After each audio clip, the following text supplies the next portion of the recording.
This is the Bill Press Show. It is the Bill Press Show. Thank you so much for tuning in. Yes, indeed, we are on vacation. We are on holiday. It's Thanksgiving week, but we are not leaving you high and dry. We are leaving you with some great content to talk about.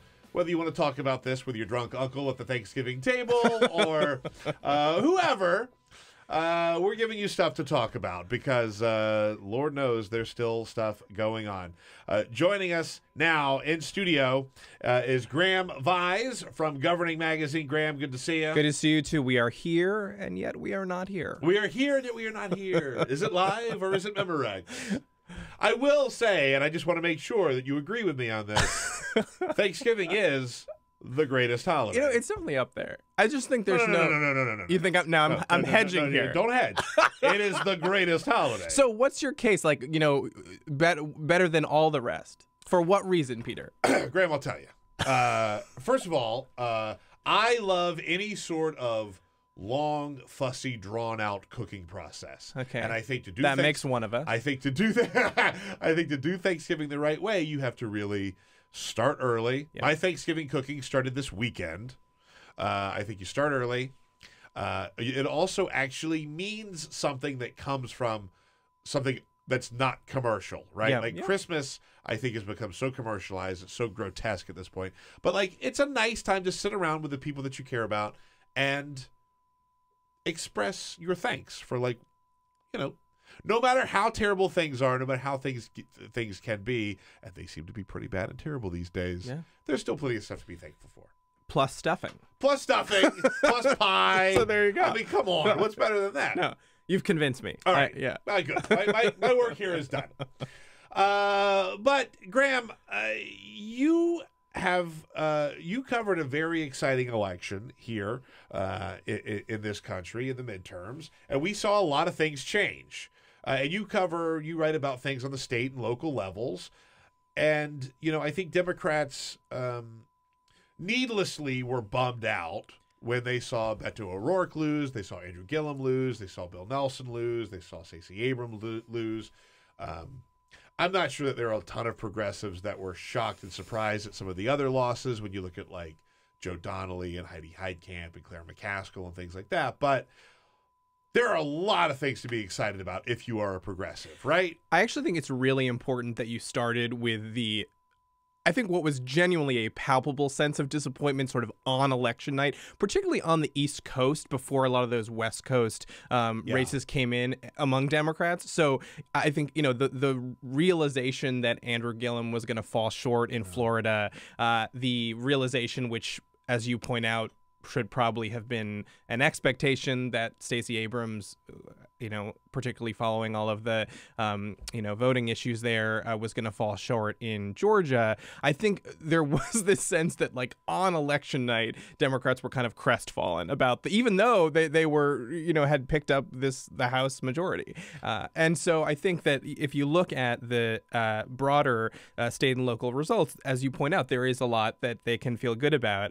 If I can, just for a moment, I just want to say it is what Democrats do is get disappointed. Yeah. Right. And Democrats got a Democrat. Yeah. It's just the case. And you know, we came on the air on Wednesday morning after the election, and jubilant might not be the word, but there was certainly nothing to be upset or disappointed about. You won back the House. You were a party out of power. You now got some power back. I think that is good. And that was the goal. I mean, that was the goal. You know, it's like, we would like to take back the House. We don't think we can take back the Senate. I mean, the Senate was, to call it a long shot, is generous to long shots, right? Like, it was never really going to happen. And it was really only a testament to Beto O'Rourke's incredible campaign, you know, his sort of natural charisma and all of those factors, that there was even a kind of hope against hope that Democrats could take back the Senate.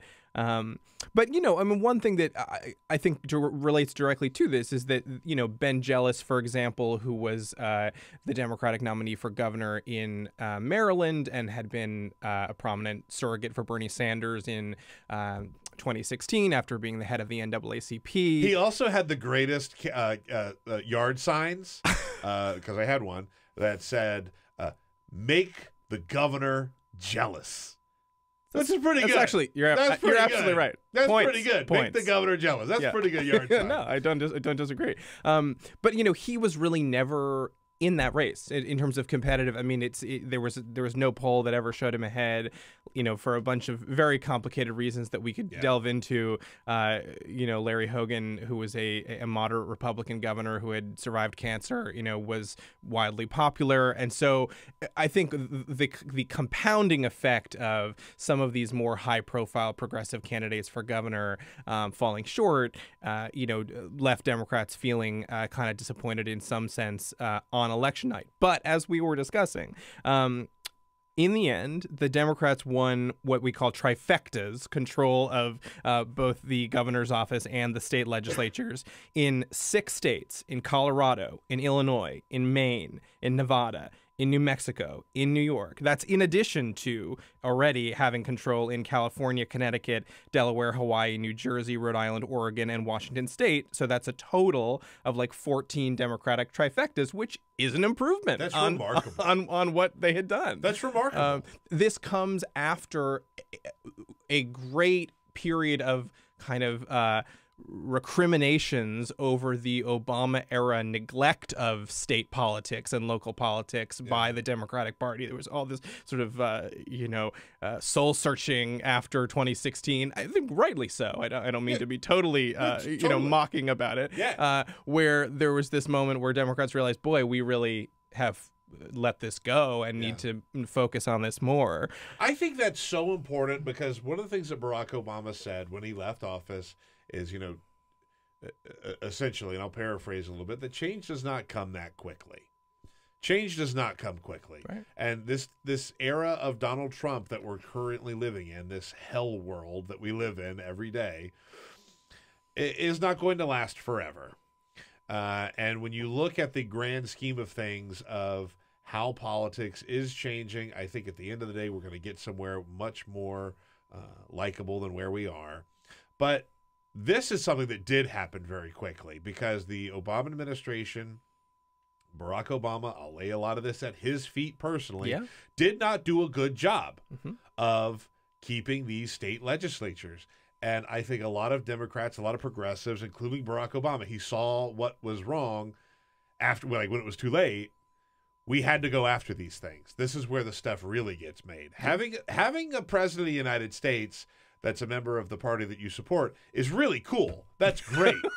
Right. That's something to hang your hat on. Not a bad awesome. thing. It's not a bad thing at all. That being said, the work that you could do beyond that is so much more important. Well, and I think this speaks to kind of a bigger phenomenon with Obama, which is that there was this sense that because he was this, honestly, a once-in-a-generation political talent, a kind of uber charismatic figure, he sort of carried the party at the national level in 2008 and 2012, and it was almost like when he wasn't on the ballot anymore, and we sort of looked at, the sort of neglect at the state level and local level under his tenure. It's almost like Democrats had been blind to it for 8 years and hadn't hadn't realized it. And as you say, I mean, I think Obama does deserve some fault. Where I think there's been some good reporting on how he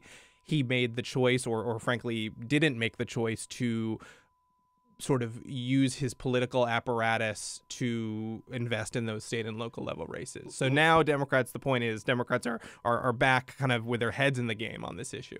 This is purely just my observation, right? But like on election day, when I went to go vote, and I voted early for the first time. I usually like to vote on election day, but I was traveling on election day, so I was able to do it. So I went to early voting. The lines were insane. Yeah. And I'd never seen a line like that, even on election day when I normally go vote.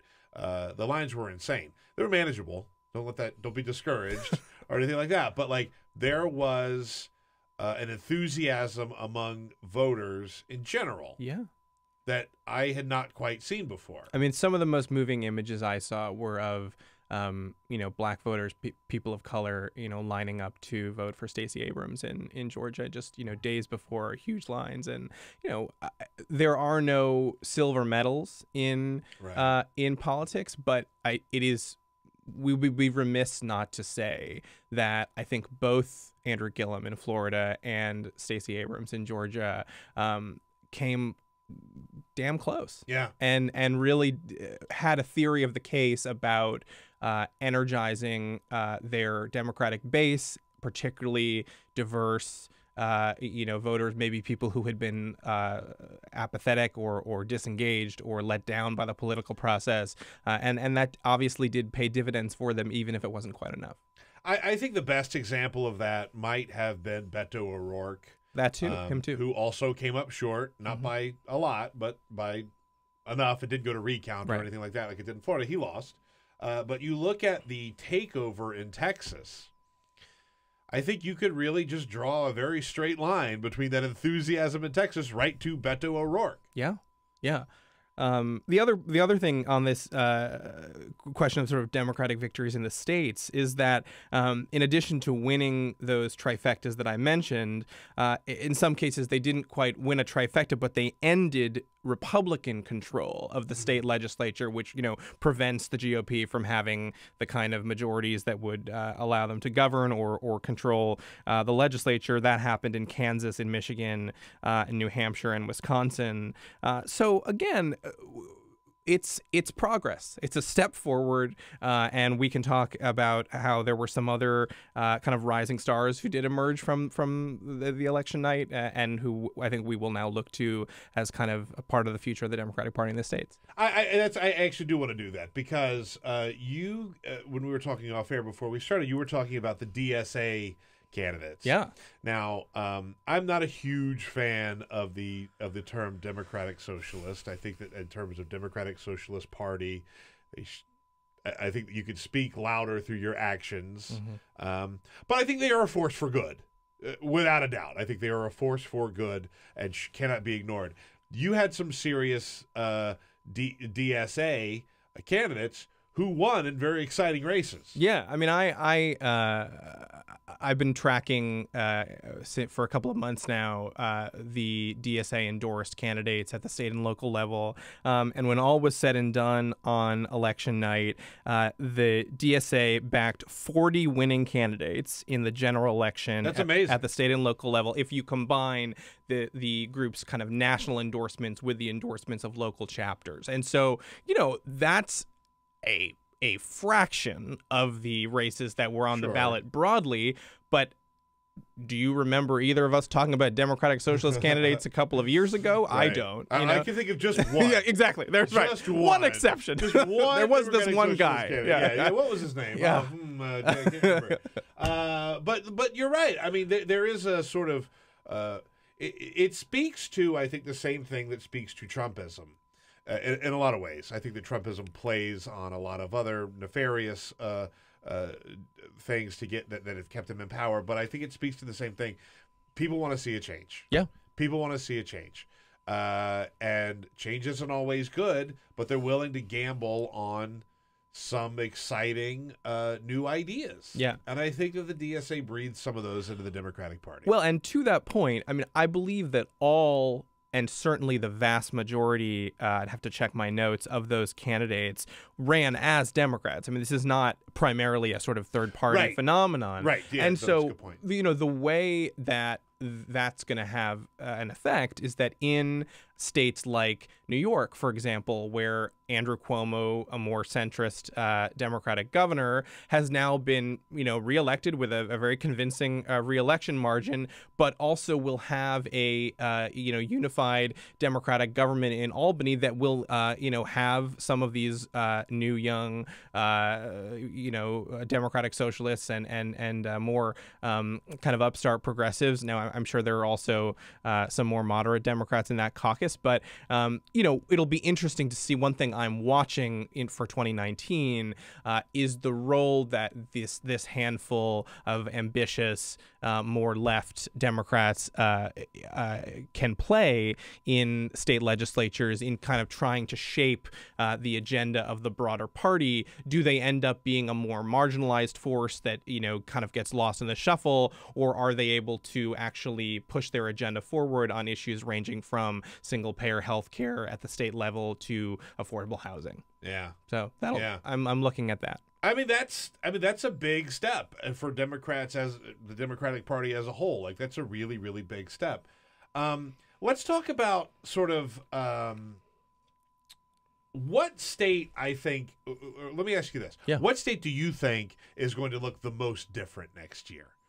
When you look at all the different changes that they had, what state just completely just in a wholesale change of politics and policy? You know, I don't know that I could pick just one. I mean, I'm still sort of digging through Sure. the results here. You know, I think there are obvious examples of where, for example, Scott Walker, who was Huge. for this audience Huge. a familiar name. We're still cleaning up the ticker tape and the tinsel that we had thrown around after he lost. Sorry. So he was defeated by this Democrat Tony Evers, who was the state school superintendent, a candidate who campaigned on expanding Medicaid, on increasing transportation spending, on unions, on boosting school funding, which is a likely agenda item for a school superintendent.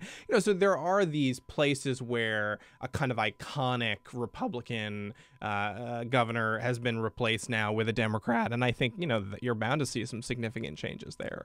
Yeah. I think it's interesting. The broader Midwest was a place where Democrats really ended up doing well on election night, and it's hard to kind of interpret the implications of those results. I mean, in many cases, they really campaigned on kind of bread and butter local issues like transportation in schools, which I mentioned, unions with, strong labor agenda items. But if you look at, for example, Gretchen Whitmer, who is the governor-elect in Michigan, she is sort of cuts a more moderate persona for herself. She ran kind of memorably on the slogan of "Fix the damn roads" was her thing. She literally, to the point where she walked out on election night, this sort of good-looking family, very kind of folksy, appealing candidate, and she says she comes out and she takes the microphone. She says, "Well, I guess we're gonna have to fix the damn roads," which is great. And again, not so much a sort of ideological movement progressive candidate, but a Democrat who's going to bring more infrastructure spending to the state and maybe pave some potholes. Look, I get very frustrated when I see some of these wishy-washy centrist moderate Democrats get elected to office. It frustrates me on a personal level because I don't. You feel personally attacked. I feel personally attacked. I feel personally attacked. But at the end of the day, even those moderates and centrists, they have a D behind their name, and they will probably at some point break your heart. But for the most part, they are, just as with the DSA, they are a force for good. And you cannot deny that it is better to have a moderate centrist Democrat than a moderate Republican. Well, and Cuomo in New York, not to jump around too much, but who we mentioned a minute ago is speaking of moderate centrist wishy-washy Democrats. Right. I mean, is a perfect example of it's very clear that he is still resistant to the idea of single payer universal health care at the state level in New York. I read a sort of a great quote from him in the New York Times where he was asked about the proposal, and he said, quote, "has merit." Yeah, okay, right, which great. is great. sort of non-committal there. But at the same time, in terms of progressives feeling good about that, the governor has said he wants to codify Roe v. Wade into state law. He wants more gun control. He wants ethics reform. Which is a whole other thing coming out of Albany, coming out of the Cuomo administration. But I think victory is bound to leave a good taste in Democrats' mouth, and even in Albany, there's a real sense that there could be a more kind of emboldened and potentially more progressive legislature that Cuomo now will have to work with. Okay, all right. So I hate to ask you to look too far in the future, but this is what we do. 2020 is coming up. Yes. Democrats, I think it's safe to say, let me ask you this. Blue wave, yes or no? I think you have to say yes. Yeah, the answer is yes. The answer is yes. Even if it didn't feel that way. Right. I mean, look, But yeah, I mean, look, the numbers say yes. there were a couple of gut punches in this election, right? There were a couple things that really sucked, and it was not nice, and it really bummed me out, right? But there, undeniably, this was a blue wave. So that being said, let's jump ahead to 2020. What sort of election are Democrats gearing up for? I mean, what kind of changes could we see on the horizon? Right. I mean, I think from the state and local perspective, what I inevitably thought about is which of these candidates, if any of them could have a future as a 2020 presidential candidate, as potentially a vice presidential candidate, even if they were not able to succeed. I mean, since Stacey Abrams' non-concession speech, in which she, which I love, which she said, this is not a speech of concession. Yeah, I love it. And talked about this sense that that there was voter suppression and that she thinks that the governor elect in Georgia, Brian Kemp, is the legal governor-elect, but is not the legitimate governor-elect. I think a lot of people are going to talk about her as a future leader in the party, because even though she fell short, the campaign that she ran, the coalition that she mobilized, and frankly, as you just said, the speech that she gave and the kind of just incredibly moving, articulate, inspiring, rhetoric that she used, I think will make her someone who Democrats look to, in the future. I do think, there are undoubtedly some governors who may be thinking about 2020. I think it would be a hard road for someone like Andrew Cuomo at this point in a Democratic primary, but that doesn't mean the man doesn't still think about it. I think there are but again, a lot of these rising stars. Gavin Newsom is going to be someone interesting to watch, who I think will move the California Democratic agenda to the left. Whether he would be a 2020 prospect, maybe a little too soon. But again, I think Abrams, to me, among the sort of state and local candidates, was the obvious one who, though she fell short, could have a future in the party moving forward. We will see what happens. We will see. There will be plenty to talk about. It is early, although it is very early. The campaign is now, off and running. Oh no, we're in the middle of election season for 2020. Let's make no doubt about it. Graham Vyse from Governing Magazine, thank you so much for joining us. I hope you have a very, very happy holiday, and I hope that everybody listening has a wonderful, magical Thanksgiving. Thank you so much for tuning in. We will be back live on Monday, so we'll have lots to talk about as well. So be there, or what do they say? Be square. Peter Ogburn here for Bill Press. Thanks, everybody.